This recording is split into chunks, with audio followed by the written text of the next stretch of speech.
नमस्कार मंडळी, स्वागत आहे आजच्या व्लॉगमध्ये। तर आज मी बनवत आहे झटपट बनणारी लसूण चटणी।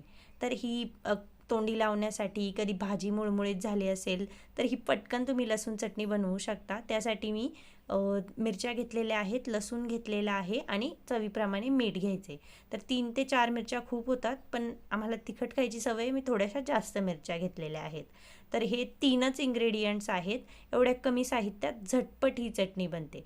तर मिरची, लसूण आणि मीठ हे आता मी पाट्यावर घेतलेलं आहे आणि आता हे पाट्यावर छान वाटून घेणार आहे, एकदम बारीक। आणि कुठल्याही भाजीसोबत तोंडी लावायला खूप सुंदर ही चटणी बनते, झटपट बनते। दुसरं काहीही करायचं नाही याच्यासाठी। आणि आता ही माझी चटणी वाटून रेडी होती आहे। तर एकदम बारीक मी याला आता वाटून घेणार आहे। आणि अशाच साध्या साध्या एकदम सोप्या रेसिपीजसाठी नक्की माझ्या चॅनलला सबस्क्राईब करा। तर आता ही माझी लसूण चटणी वाटून झालेली आहे, बघू शकता एकदम बारीक। नक्की माझ्या चॅनलला सबस्क्राईब करा। थँक्यू।